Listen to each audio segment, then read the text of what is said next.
Hello everyone, welcome to জানাস of biology. তো তোমরা জানো ওয়েস্ট বেঙ্গল বোর্ডের ক্লাস 11-এর সেমিস্টার সিস্টেম এক্সাম শুরু হয়ে যাচ্ছে এই মাস থেকেই, মানে 13 সেপ্টেম্বর থেকে। তো আশা করা যাক তোমাদের প্রস্তুতি এখন ভালোই চলছে, তাই না?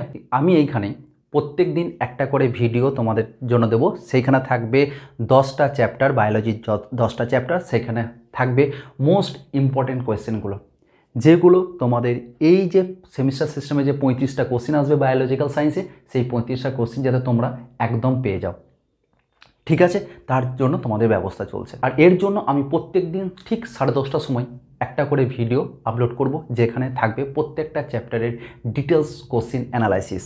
প্রত্যেকটা কোশ্চেনকে আমি ডিটেলস অ্যানালাইসিস করে বা ডিটেলস এক্সপ্লেন করে আমি তোমাদেরকে বোঝাচ্ছি, ঠিক আছে? আর তোমরা সেটাকে ফলো করো। অবশ্যই তোমাদের যে 35টা কোশ্চেন যে পরীক্ষা আসবে সেটা তোমাদের হাতের মুঠোয় থাকবে, ঠিক? কেননা আমরা জানি বায়োলজিক্যাল সায়েন্সের জন্য যে এক্সামটা হবে 28 তারিখে, তার জন্য আমাদের কিন্তু হাতে কিন্তু একদম টাইম নেই। কেননা 27 তারিখে আছে ম্যাথামেটিক্স, 28 তারিখে আছে আমাদের বায়োলজিক্যাল সায়েন্স, মানে হচ্ছে বায়োলজি এক্সাম। হাতে টাইম অনেক কম, তাই আমাদেরকে প্রস্তুতিটা সেরকম করেই নিতে হবে। তার জন্যই আমি এই চ্যাপ্টারগুলোকে আমি নিয়ে এসেছি, আর এই চ্যাপ্টারগুলোকে তোমরা ভালো করে পড়ো, তোমরা ভালোভাবে তোমরা রেজাল্ট করতে পারবে, ঠিক আছে? আর আজকের যে চ্যাপ্টার আমরা শুরু করব সেটা হচ্ছে জৈব অণু। তাহলে চলো শুরু করা যাক। এখন জৈব অণুর আমরা সবচেয়ে ইম্পর্টেন্ট মোস্ট ইম্পর্টেন্ট কোয়েশ্চেন নিয়ে আমরা আলোচনা করব। তাহলে চলো শুরু করা যাক। তো ফার্স্ট কোয়েশ্চেন বলছে, একটি অপ্রোটিনধর্মী উৎসেচক হলো। দেখো, উৎসেচক সাধারণত প্রোটিনধর্মী হয়ে থাকে, কিন্তু কিছু উৎসেচক আছে যারা অপ্রোটিনধর্মী হয়ে থাকে। সেই রকমই এক্সাম্পল মনে রাখবে রাইবোজাইম। রাইবোজাইম হচ্ছে একটা অপ্রোটিনধর্মী উৎসেচক। অপ্রোটিনধর্মী উৎসেচক কেননা এ আর এন এ দিয়ে তৈরি, রাইবো নিউক্লিক অ্যাসিড দিয়ে তৈরি হয় এই রাইবোজাইমটা। এটা কোনো প্রোটিন নয়, ঠিক আছে? আরএনএ হচ্ছে একটা নিউক্লিক অ্যাসিড, ঠিক আছে? নেক্সট কোশ্চেন হচ্ছে, মানুষের জন্য অপরিহার্য 3টি ফ্যাটি অ্যাসিডের নাম লেখো। এইবারে এখন জানতে হবে অপরিহার্য মানে কি।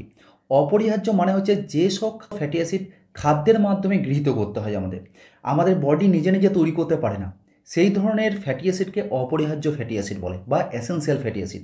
সেই রকমই কিছু এসেনশিয়াল বা অপরিহার্য অ্যামাইনো অ্যাসিড আছে, যেগুলো খাদ্যের মাধ্যমে গ্রহণ করতে হয়, আমাদের বডি নিজে নিজে তৈরি করতে পারে না। সেই রকমই অপরিহার্য 3টে ফ্যাটি অ্যাসিড হলো, মনে রাখবে, লিনোলেইক অ্যাসিড, লিনোলেনিক অ্যাসিড, আর হচ্ছে অ্যারাকিডোনিক অ্যাসিড। এই 3টে ফ্যাটি অ্যাসিড হচ্ছে তোমার হচ্ছে অপরিহার্য ফ্যাটি অ্যাসিড।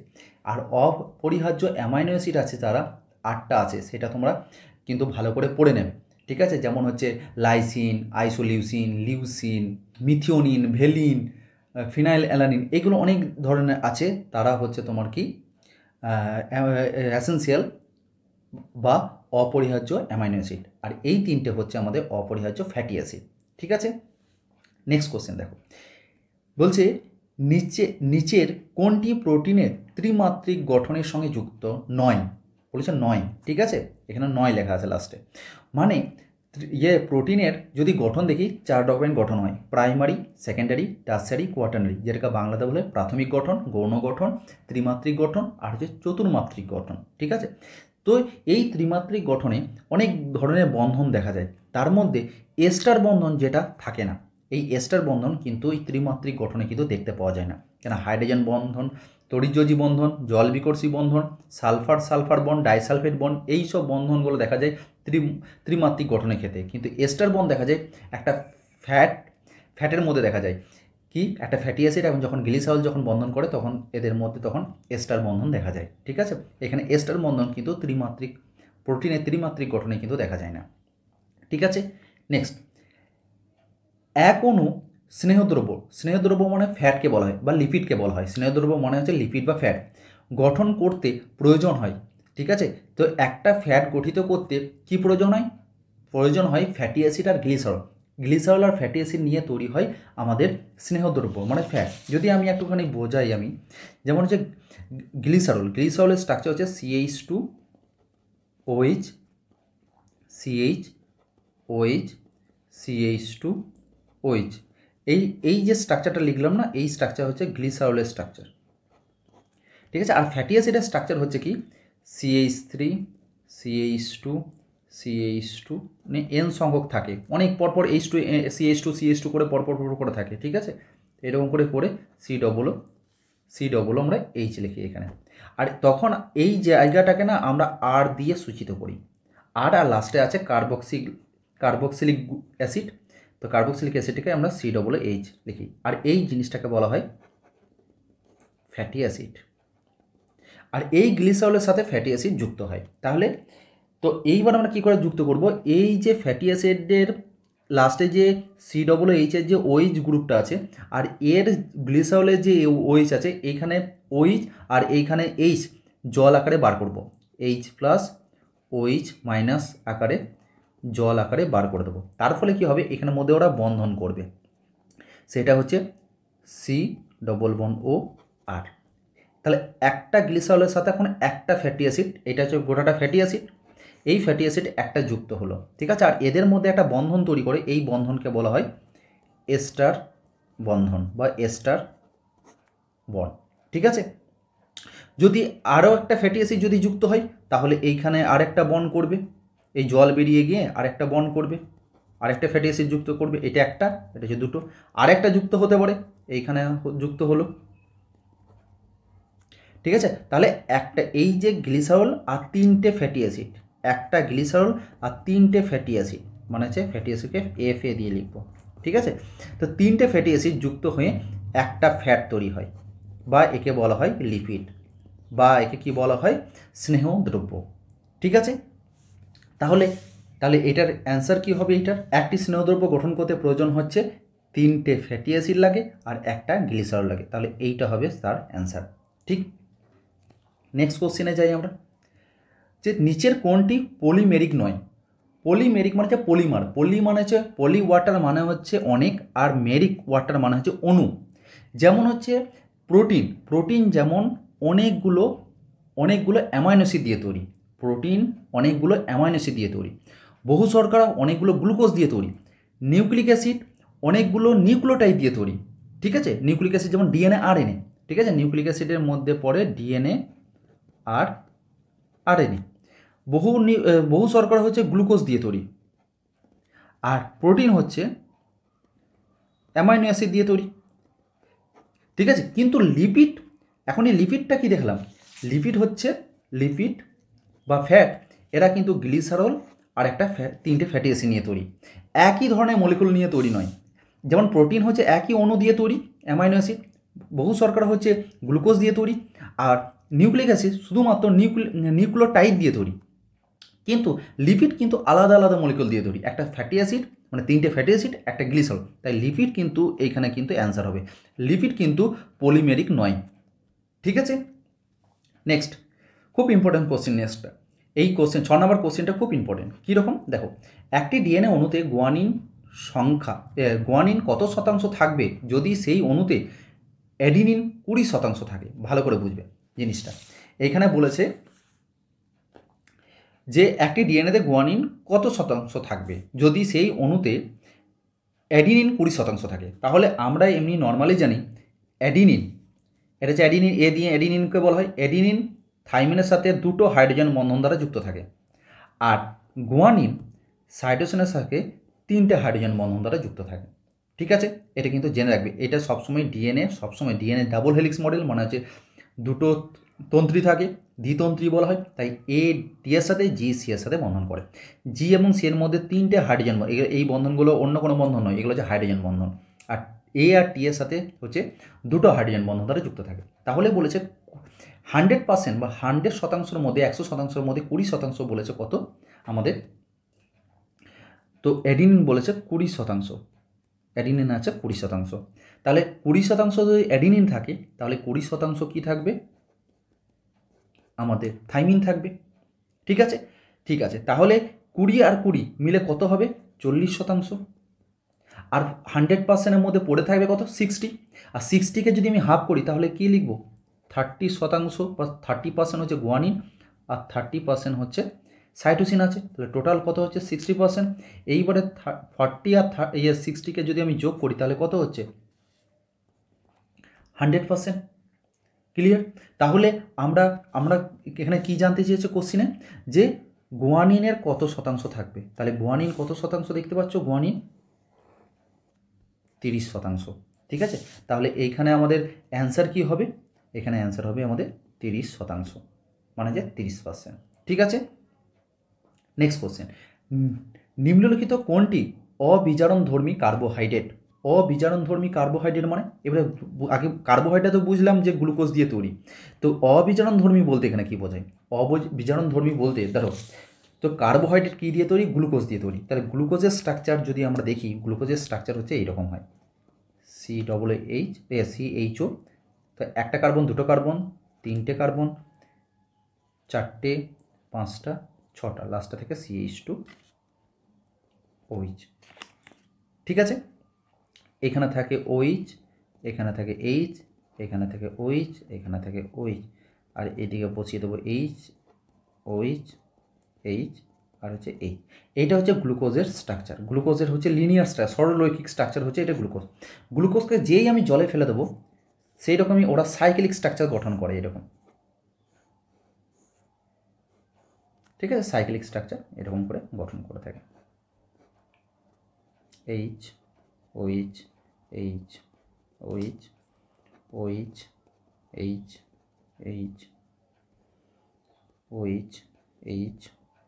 CH2OH। ঠিক আছে, যদি এদের কার্বন নাম্বার দেখি, যেমন এর কার্বন নাম্বার কটা? 6টা, 1, 2, 3, 4, 5, 6। সেরকমই এখানেও কি থাকে? 1 number carbon, 2 number carbon, 3 number carbon, 4 number carbon, 5 number carbon, 6 number carbon. তাহলে গ্লুকোজ 6 কার্বনের হয়ে থাকে, গ্লুকোজ 6 কার্বনের হয়। ঠিক আছে, তাহলে এইখানে মনে রাখবে এইখানে কে কোন গ্রুপ আছে? এখানে অ্যালডিহাইড গ্রুপ আছে। এই অ্যালডিহাইড গ্রুপকে বলা হয় কার্বনিল গ্রুপ, কার্বনিল গ্রুপ বলা হয়। যখনই যখন সাইক্লিক কন্ডিশনে চলে আসবে তখন এই 1 নাম্বার কার্বনকে বলা হয় অ্যানোমেরিক কার্বন। এই কার্বনটাকে বলা হয় অ্যানোমেরিক কার্বন। ঠিক আছে, এইবার বোঝো, এবারকে অবিজারণধর্মী আর বিজারণধর্মী এবারে বুঝবো। কার্বোহাইড্রেট, যে কার্বোহাইড্রেটের যদি 1 নাম্বার কার্বনটা যদি ফ্রি থাকে, কাউরি অন্য কোনো কার্বোহাইড্রেটের সাথে যুক্ত না থাকে, শেষে যদি এই 1 নাম্বার কার্বনে অ্যানোমেরিক কার্বনটা যদি ফ্রি থাকে, তখন সেই ধরনের আমাদের কার্বোহাইড্রেটকে বা সেই ধরনের আমাদের কার্বোহাইড্রেটের অণুকে বলা হয় নন রিডিউসিং কার্বোহাইড্রেট। ঠিক আছে, বা যেটা আমরা এখনই পড়লাম অবিজারণ ধর্মী। সেই রকমই এখানে আমরা এক্সাম্পল পড়ব। সেই এক্সাম্পলটা মনে রাখবে, এখানে সুক্রোজ হচ্ছে অবিজারণ ধর্মী। ঠিক আছে, আর এর ক্ষেত্রে আমি কিছুটা বলে নিই, যারা হচ্ছে বিজারণধর্মী, যত ধরনের মনোস্যাকারাইড মানে এক শর্করা আছে তারা সবাই কিন্তু কি হয়, বিজারণধর্মী হয়ে থাকে। ঠিক আছে, কেন একটাই যাদের থাকে, তাদের 1 নাম্বার কার্বনটা সবসময় ফ্রি থাকে। তাদের যারা মনোস্যাকারাইড তারা সবসময় কিন্তু কি হয়, রিডিউসিং সুগার মানে যে বিজারণধর্মী হয়ে থাকে। আর যারা ফ্রি থাকে না, যেমন হচ্ছে সুক্রোজ, তারপর পলিস্যাকারাইড মানে বহু শর্করার ক্ষেত্রে কিন্তু 1 নাম্বার কার্বনটা কিন্তু ফ্রি থাকে না, কারোর সাথে যুক্ত হয়ে থাকে। তাই অ্যানোমেরিক কার্বন যেটা ফ্রি থাকে তাকে বলা হয় বিজারণধর্মী, আর যারা ফ্রি থাকে না, এটা মুক্ত যদি বা ফ্রি থাকে তখন বিজারণধর্মী, আর যদি না থাকে তখন তাকে বলা হয় অবিজারণধর্মী। তাহলে এইখানে আমাদের অবিজারণধর্মী, এখানে যদি অ্যান্সার হয় তাহলে কি হবে? এখানে হবে অ্যান্সার সুক্রোজ। ঠিক আছে, বোঝা গেছে জিনিসটা। নেক্সট হচ্ছে ইনিউলিন কাকে বলা হয়? ইনিউলিন হচ্ছে একটা কার্বোহাইড্রেট, শর্করা, কিন্তু ইনিউলিনকে বলা হয় পলিমার অফ ফ্রুক্টোজ। অনেকগুলো ফ্রুক্টোজগুলো দিয়ে তৈরি হয় ইনিউলিন, আর ফ্রুক্টোজ হচ্ছে শর্করার মধ্যে পড়ে, তাই হচ্ছে অ্যান্সার হবে শর্করা, না প্রোটিন, না স্নেহ পদার্থ, না হচ্ছে নিউক্লিক অ্যাসিড। ঠিক আছে, ফ্রুক্টোজ হচ্ছে তোমার হচ্ছে শর্করা, তাই এইটা হবে শর্করা হবে অ্যান্সার। ঠিক, নেক্সট কোশ্চেন, নিম্নলিখিত কোনটি ইমিনো অ্যাসিড? ইমিনো অ্যাসিড এখানে হচ্ছে অ্যামাইনো অ্যাসিডকে বলছে। ঠিক আছে, আর ইমিনো অ্যাসিড কাকে বলা হয়? ইমিনো অ্যাসিড মনে রাখবে প্রোলিনকে বলা হয়। প্রোলিন অ্যামাইনো অ্যাসিডকে ইমিনো অ্যাসিড বলা হয়ে থাকে। ঠিক, নেক্সট কোশ্চেন, কোষপর্দা যেটা আছে, কোষপর্দার গঠনগত লিপিড হলো, কোষপর্দার গঠনগত লিপিড হচ্ছে তোমার মনে রাখবে সেটা হচ্ছে ফসফোলিপিড। ঠিক আছে, ফসফোলিপিড কী দিয়ে তৈরি? ধরো এই যে আমি লিখেছি না, গ্লিসারল লিখেছি একটা, আর 3টে ফ্যাটি অ্যাসিড, এই যে 1 number carbon, 2 number carbon, 3 number গ্লিসারলের 3 নাম্বার কার্বনে যদি এই ফ্যাটি অ্যাসিডের পরিবর্তে যদি এখানে ফসফেট থাকতো, যদি একটা ফসফেট জোড়া লাগানো থাকতো ফ্যাটি অ্যাসিডের জায়গায়, তখন এর নাম হয়ে যায় ফসফোলিপিড। ঠিক আছে, কেন লিপিড তো অলরেডি আমরা জানি গ্লিসারল আর ফ্যাটি অ্যাসিড দিয়ে তৈরি, গ্লিসারল আর ফ্যাটি অ্যাসিড দিয়ে তৈরি, আর এর সাথে যদি একটা ফসফেট যদি জুড়ে যায় তখন তাকে আমরা বলবো ফসফোলিপিড। আর এইটা আমাদের কোষ পর্দার মধ্যে দেখা যায়। নেক্সট কোশ্চেন হচ্ছে কি, বেশিরভাগ কোএনজাইমের গুরুত্বপূর্ণ রাসায়নিক অংশ হলো, কোএনজাইমের বেশিরভাগ রাসায়নিক অংশ হলো, সেটা মনে রাখবে ভিটামিন। ভিটামিনের মধ্যে কোএনজাইমের এক্সাম্পল যেমন হচ্ছে ভিটামিন, আমাদের যদি ভিটামিন B3, ঠিক আছে, এই ভিটামিন B3-র নাম হচ্ছে নিয়াসিন, এটা হচ্ছে কোএনজাইমের মতন কাজ করে।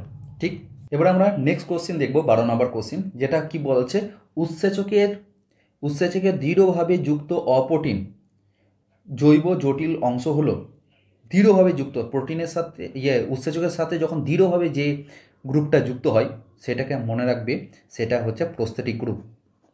ওকে, আর কোএনজাইম যেটা আছে, কোএনজাইম হচ্ছে উৎসেচকের সাথে শিথিল বা হালকাভাবে যুক্ত থাকে। ওকে, আর প্রস্থেটিক গ্রুপ হচ্ছে টাইটভাবে বা দৃঢ়ভাবে যুক্ত হয়। নেক্সট কোশ্চেন হচ্ছে খুব ইম্পর্টেন্ট কোশ্চেন এটা, ঠিক আছে, সালফারযুক্ত একটি অ্যামাইনো অ্যাসিডের নাম হলো, সেটা মনে রাখবে মিথিওনিন। আরেকটা হচ্ছে সিস্টিনও হয়ে থাকে, মিথিওনিনের জায়গাতে যদি সিস্টিন থাকতো, সিস্টিনও কিন্তু অ্যান্সার। ঠিক আছে, সালফার গঠিত অ্যামাইনো অ্যাসিড হচ্ছে দুটো, একটা হচ্ছে মিথিওনিন, একটা হচ্ছে সিস্টিন। ওকে, 14 নম্বর কোশ্চেন বলছে অ্যাডিনাইলিক অ্যাসিড, ফ্যাটি অ্যাসিড শুনলাম, অ্যামাইনো অ্যাসিড শুনলাম, এবারে অ্যাডিনাইলিক অ্যাসিড আবার কি? অ্যাডিনাইলিক অ্যাসিড মনে রাখবে, অ্যাডিনাইলিক অ্যাসিড হচ্ছে নিউক্লিওটাইড। কীরকম দেখো, এমনিতে কি হয়, আমরা নাইট্রোজেন বেস যদি দেখি, nitrogen base N2 base, nitrogen বেসগুলো হয়ে থাকে adenine, guanine, cytosine, thymine, uracil. Thymine পাওয়া যায় ডিএনএতে, ইউরাসিল পাওয়া যায় আরএনএতে। ঠিক আছে, তো অ্যাডিনিনের সাথে যদি সুগার যদি অ্যাড হয়ে যায় তখন তৈরি হয় নিউক্লিওসাইড। আর এই নিউক্লিওসাইডটার নাম হয়ে যায় তখন কি, অ্যাডিনোসিন।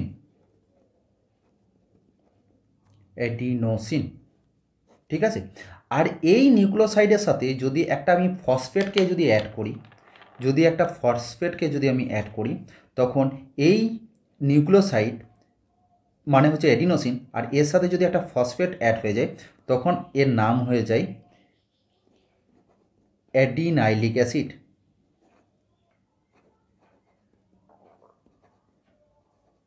বুঝতে পারলে? তাহলে আমরা নিউক্লিওটাইড মানে জানি, নিউক্লিওটাইড কথার অর্থ হচ্ছে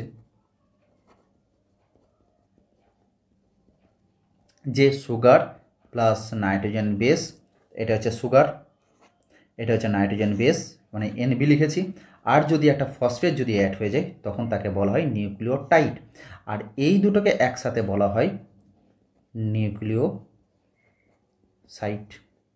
তাই নিউক্লিওসাইডের সাথে যদি একটা ফসফেট যদি জড়ে যায় তখন এইখানে আমরা বলবো অ্যাডিনাইলিক অ্যাসিড। সেরকমই এইটাকে গুয়ানাইলিক অ্যাসিড বলবো, এটা সাইটিডাইলিক অ্যাসিড বলবো, এটা যে থাইমিডাইলিক অ্যাসিড বলবো, এটা যে ইউরিডাইলিক অ্যাসিড বলবো যদি সেটা আমাদের ফসফেটের সাথে যুক্ত হয়ে যায়। ক্লিয়ার? নেক্সট কোশ্চেন আমরা যাই। তাহলে বুঝতে পারলে যে এইটা হচ্ছে অ্যাডিনাইলিক অ্যাসিড হচ্ছে তোমার হচ্ছে নিউক্লিওটাইড একটা। ওকে, বেশ, এবার হচ্ছে কেএমের নিম্নমান নির্দেশ করে, নিম্নমান নির্দেশ করে জিনিসটা কি? জিনিসটা কি? উৎসেচকে আমরা পড়ি। হচ্ছে মাইকেলিস মেন্টেন ইকুয়েশন বা মাইকেলিস মেন্টেন কনস্ট্যান্ট বলা হয়। ঠিক আছে, এই কেএমের নিম্নমান নির্দেশ করে কি, যে নিম্নমান যদি নির্দেশ করে, যদি কম থাকে, যদি কম থাকে তাহলে সাবস্ট্রেটের প্রতি আকর্ষণ বেশি দেখা যাবে। ঠিক আছে, এর আকর্ষণ কিন্তু দেখা যাবে বেশি। ঠিক আছে, নেক্সট কোশ্চেন, উৎসেচক সাধারণত, দেখো আমি এইখানেই বললাম যে একটা অপ্রোটিন উৎসেচক হলো রাইবোজাইম। সাধারণত সমস্ত উৎসেচকই কিন্তু প্রোটিন ধর্মী হয়ে থাকে। ঠিক আছে, তাই এইখানে একটা কোশ্চেন দিচ্ছে, এইরকমও কোশ্চেন আসতে পারে। আর উৎসেচক সাধারণত হয়ে থাকে প্রোটিন ধর্মী, এটা মনে রেখো, প্রোটিন ধর্মী হয়ে থাকে। নেক্সট কোশ্চেন, ডিএনএতে প্রতিটি ক্ষারজোড়া এর মধ্যে দূরত্ব থাকে, মানে ক্ষারজোড়া বলতে সেটা যে বেস জোড়া বলা হয়, এর কোন মধ্যে দেখায়? দেখো ডিএনএ স্ট্রাকচার কেমন হয়, ডিএনএ স্ট্রাকচার হয় এরকম,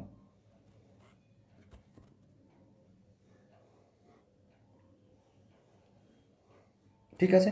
আর এদের মধ্যে থাকে নাইট্রোজেন বেস, এদের মধ্যে থাকে বেস জোড়া নাইট্রোজেন বেস। ঠিক আছে। এইটা একটা টার্ন থেকে এই একটা টার্ন, মানে হচ্ছে এটা কমপ্লিট টার্নকে বলা হয় একটা পিচ। আর এই পিচের মধ্যে থাকে 10 বেস পেয়ার, মানে হচ্ছে বেস জোড়া। আর এই লেন্থটা হচ্ছে 34 অ্যাংস্ট্রম হয়ে থাকে, 34 অ্যাংস্ট্রম। ঠিক আছে। এইবারে যদি এই যে নাইট্রোজেন বেস জোড়ার মধ্যে যদি এই দুটো জোড়ার মধ্যে ডিস্টেন্স জানতে চেয়েছে, ঠিক আছে, এই দুটোর মধ্যে, তাহলে আমি 34 অ্যাংস্ট্রমকে যদি আমি 10 দিয়ে ভাগ করে দিই তাহলে হবে 3.4 অ্যাংস্ট্রম। তাহলে দুটো বেস জোড়ার মধ্যে যে দূরত্ব হচ্ছে 3.4 অ্যাংস্ট্রম। তাহলে এর অ্যান্সার হবে কি 3.4 অ্যাংস্ট্রম। ঠিক। নেক্সট কোশ্চেন, একটি ডিএনএ অণুতে 120টি অ্যাডিনিন ও 120টি গুয়ানিন ক্ষার রয়েছে, তার নিউক্লিওটাইড সংখ্যা কত হবে? ঠিক আছে। যদি একটি ডিএনএ অণুতে 120টা অ্যাডিনিন আছে, মানে আমি আবার লিখি, অ্যাডিনিন কত আছে? অ্যাডিনিন আছে 120টা। তাহলে অ্যাডিনিন আমরা জানি অ্যাডিনিন সবসময় থাইমিনের সাথে বাইন্ড করে, আর গুয়ানিন সবসময় সাইটোসিনের সাথে বাইন্ড করে। তাহলে অ্যাডিনিন যদি 120টা থাকে তাহলে থাইমিনও থাকবে 120টা। আর তারপরে কোশ্চেন বলছে আবার গুয়ানিনও রয়েছে 120টা। তাহলে আমরা জানি গুয়ানিন 120টা, তাহলে সাইটোসিনও 120টা থাকবে। এ 20টা থাকলে 120, এও থাকবে 120। এরপরে কোশ্চেনটা হচ্ছে টোটাল নিউক্লিওটাইড কোনটা কতগুলো? তাহলে অ্যাডিনিন, থাইমিন, গুয়ানিন আর সাইটোসিন এগুলো হচ্ছে সবগুলো হচ্ছে নিউক্লিওটাইড। তাহলে এগুলোকে সবগুলোকে যোগ করবো, তাহলে 4টেকে আমরা যোগ করে দেবো, 120 × 4, 0, 8, 4, তাহলে 480 হচ্ছে সেই অ্যান্সার। 480 হচ্ছে সেই অ্যান্সার। ঠিক। নেক্সট কোশ্চেন দেখো, প্রোটিন অণু ড্যাশের পলিমার। কার পলিমার? এটা হচ্ছে অ্যামাইনো অ্যাসিডের পলিমার। মনে রাখবে অ্যামাইনো অ্যাসিডের পলিমার হচ্ছে আমাদের প্রোটিন। ওকে। প্রোটিন অ্যামাইনো অ্যাসিড দিয়েই কিন্তু প্রোটিন তৈরি হয়। ডিএনএতে ইউরাসিলের পরিবর্তে থাকে, এটা হচ্ছে থাইমিন। অনেক সময় দেখবে থাইমিনের জায়গায় থাইমিনও অপশান থাকবে, অনেক সময় আবার থিয়ামিন উচ্চারণটা থাকবে। ঠিক আছে। তো থিয়ামিন হচ্ছে একটা ভিটামিন B1কে বলা হয় থিয়ামিন। তো ভালো করে দেখবি কিন্তু লেখাগুলো। নেক্সট কোশ্চেন হচ্ছে, পতঙ্গের বহিঃকঙ্কাল গঠিত হয় যার দ্বারা, তা হলো, সেটা মনে রাখবে, সেটা হচ্ছে কাইটিন। কাইটিন হচ্ছে আবার ফাঙ্গাসের সেল ওয়ালকে বলা হয়, মানে হচ্ছে কোষ প্রাচীর, কিন্তু ফাঙ্গাসের বা ছত্রাকের কোষ প্রাচীর কিন্তু কাইটিন দিয়ে তৈরি হয়। ওকে। নেক্সট কোশ্চেন হচ্ছে, কোলেস্ট্রল। কোলেস্ট্রল নিচের কোন গ্রুপের অন্তর্গত? কোলেস্ট্রল কোন গ্রুপের অন্তর্গত সেটা মনে রাখবে, স্টেরয়েড। স্টেরয়েড হচ্ছে একটা স্টেরয়েড হরমোন হয়ে থাকে, কেন এই কোলেস্ট্রল থেকে না প্রোজেস্টেরন, ইস্ট্রোজেন, তারপরে হচ্ছে টেস্টোস্টেরন, এইসব হরমোনগুলো খরিত হয়, তাই কোলেস্ট্রল থেকে। তাই এ কোলেস্ট্রল কার গ্রুপের মধ্যে পড়ে? স্টেরয়েডের মধ্যে। ঠিক আছে। নেক্সট কোশ্চেন হচ্ছে, কার্বোহাইড্রেটের সবচেয়ে সরল উপাদান হলো, সেটা হচ্ছে গ্লুকোজ। মনে রাখবে, কেন মল্টোজ যেটা হচ্ছে গ্লুকোজ অ্যান্ড গ্লুকোজ দিয়ে তৈরি, সুক্রোজ হচ্ছে গ্লুকোজ এবং ফ্রুক্টোজ দিয়ে তৈরি, আর ল্যাকটোজ হচ্ছে গ্লুকোজ আর গ্যালাক্টোজ দিয়ে তৈরি। আর সবথেকে সরল উপাদান হচ্ছে আমাদের গ্লুকোজ। ঠিক আছে। নেক্সট কোশ্চেন দেখি আমরা। নেক্সট কোশ্চেন দেখো, আরআরএনএ। আরআরএনএ নাম হচ্ছে রাইবোজোমাল আরএনএ বলা হয়। এইটা পাওয়া যায় কোথায়? রাইবোজোমে। ঠিক আছে। রাইবোজোম আরএনএ হয়ে থাকে দিয়ে তৈরি। আর এই রাইবোজোমাল আরএনএ কোথা থেকে তৈরি হয়? আমি সেলে পড়ালাম কি, রাইবোজোমাল আরএনএ নিউক্লিওলাস থেকে তৈরি হয়। ঠিক। জাইমোজেম হচ্ছে ইনঅ্যাক্টিভ যে এনজাইমগুলোকে বলা হয় বা উৎসেচককে বলা হয় জাইমোজেম, যেমন উদাহরণ হচ্ছে প্রো এনজাইম। তারপরে হচ্ছে হেক্সোকাইনেজ কোন উৎসেচকের শ্রেণীবিভাগ? হেক্সোকাইনেজ কোন উৎসেচকের শ্রেণীবিভাগ সেটা মনে রাখবে, ট্রান্সফারেজ। কেন উৎসেচকের কিন্তু আবার 6টা শ্রেণীবিভাগ আছে, সেটা কিন্তু তোমরা পড়ে নিও। এখানে শুধুমাত্র হেক্সোকাইনেজ হচ্ছে তোমার যে ট্রান্সফারেজ উৎসেচকের মধ্যে পড়ে, কিন্তু তোমাদেরকে আমি বারবার বলছি যে উৎসেচকের যে 6টা শ্রেণীবিভাগ হয় তার যতগুলো এক্সাম্পল আছে সেগুলো কিন্তু পড়ে নিও। আর নাইট্রোজেন একটি প্রয়োজনীয় উপাদান। নাইট্রোজেন কোন এই যে অপশানগুলো, ভিটামিন, কার্বোহাইড্রেট, প্রোটিন, ফ্যাট, এগুলো কোথায় কার মধ্যে পাওয়া যায়? নাইট্রোজেন। তো মনে রাখবে, প্রোটিন কী দিয়ে তৈরি? অ্যামাইনো অ্যাসিড দিয়ে তৈরি। আর অ্যামাইনো অ্যাসিডের স্ট্রাকচার হচ্ছে সি, এদিকে থাকে কার্বক্সিলিক গ্রুপ, আর এখানে থাকে অ্যামাইনো গ্রুপ, এখানে থাকে এইচ, এখানে থাকে আর, এটা সাইড চেন। তো এইখানে দেখতেই পাচ্ছ নাইট্রোজেন রয়েছে, তাই এইটা হচ্ছে অ্যামাইনো অ্যাসিডের স্ট্রাকচার। আর এই অ্যামাইনো অ্যাসিড দিয়েই তৈরি হয় প্রোটিন। এই অ্যামাইনো অ্যাসিড দিয়ে তৈরি হয় প্রোটিন। তো তাহলে এখানে কি বলবে অ্যান্সার, সেটা হচ্ছে নাইট্রোজেন যে একটি প্রয়োজনীয় উপাদান হচ্ছে তার প্রোটিনের মধ্যে দেখা যায়। ঠিক আছে, নেক্সট কোশ্চেন, কোনটি লাইপেজ উৎসেচকের সাবস্ট্রেট? লাইপেজ কি করে? লাইপেজ লিপিডকে ভাঙে। ঠিক আছে, লাইপেজ লিপিডকে ভাঙে, আর লিপিড কি? স্নেহ পদার্থ বা স্নেহদ্রব্য। তাহলে এইটা হবে তার অ্যান্সার। নিচের হচ্ছে উৎসেচকের সাপেক্ষে নিচের কোন মন্তব্যটি সঠিক? তো তোমরা মনে রাখবে হলো এনজাইম বা হলো উৎসেচক equal to apo enzyme plus cofactor, এটা নিয়ে তৈরি হয়। ঠিক আছে, অ্যাপো এনজাইমটা হচ্ছে প্রোটিনের পার্ট, এটা হচ্ছে প্রোটিন পার্ট, আর কোফ্যাক্টর হচ্ছে একটা non protein part, non protein হয়ে থাকে। আবার কোফ্যাক্টরকে আবার দুটো ভাগে ভাগ করা যায়, একটা হচ্ছে কো এনজাইম, যেটা এনজাইমের সাথে মানে পুরো অ্যাপো এনজাইমের সাথে লুজলি বাইন্ড করে থাকে, মানে যে খুব টাইটলি বাইন্ড করে না। আর প্রোস্থেটিক গ্রুপ, যেটা আমি বললাম প্রোস্থেটিক গ্রুপ, যেটা উৎসেচকের সাথে টাইটলি বাউন্ড করে থাকে, মানে বাইন্ড করে থাকে। ঠিক আছে, তো এইখানে দেখো অপশানগুলোর মধ্যে কি আছে, যে holoenzyme equal to apoenzyme আর কো এনজাইম, আমরা কি পড়েছি? Cofactor. Coenzyme equal to apoenzyme আর হোলো এনজাইম, এটা হবে না। হোলো এনজাইম হচ্ছে কো এনজাইম অ্যান্ড কোফ্যাক্টর, এটাও হচ্ছে না, কেন কোফ্যাক্টরের মধ্যেই কো এনজাইমই পড়ছে, অ্যাপো এনজাইম নাই। অ্যাপো এনজাইম ইকুয়াল টু হোলো এনজাইম আর কো এনজাইম, কখনোই না। ঠিক আছে, এইখানে ভালো করে লক্ষ্য করো এক নাম্বারটা, holoenzyme equal to apoenzyme আর কো এনজাইম, কিন্তু আমি তো লিখেছি কোফ্যাক্টর, কিন্তু কোফ্যাক্টরের মধ্যেই তো একজন পড়ে কো এনজাইম। ঠিক আছে, তার জন্য এই অ্যান্সারটা হবে তোমার এই ফার্স্ট নাম্বারটা, holoenzyme equal to apoenzyme এবং কো এনজাইম, মানে কো ফ্যাক্টরের মধ্যেই অ্যাপো এনজাইম। যদি প্রোস্থেটিক গ্রুপ থাকতো তাহলে প্রোস্থেটিক, এইটাই আবার অ্যান্সারটা হতো। ঠিক আছে, লাস্ট কোয়েশ্চেন। ঠিক আছে, এবং খুব ইম্পর্টেন্ট কোয়েশ্চেন, সেটা কি? এটাও কিন্তু খুব ইম্পর্টেন্ট কোয়েশ্চেন, এটা কিন্তু দিতে পারে তোমাদের এইবারে। তো দেখো, শতকরা 20% সাইটোসিন বিশিষ্ট একটি দ্বিতন্ত্রী ডিএনএতে থাইমিনের পরিমাণ কত হবে? তাহলে আমরা সেই ইকুয়েশনটাই এখানে আমরা অ্যাপ্লাই করব। কি?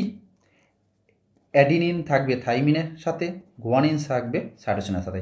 আর আমরা যে এই বন্ডগুলো লিখছি এইগুলো কিন্তু হাইড্রোজেন বন্ড, কিন্তু বারবার বলছি হাইড্রোজেন, জি এবং সি এর মধ্যে 3টে হাইড্রোজেন বন্ড থাকে, আর এ এবং টি এর মধ্যে 2টো হাইড্রোজেন বন্ড থাকে। তাহলে আমাদের এখানে বলেছে 20% সাইটোসিন আছে, 20% সাইটোসিন।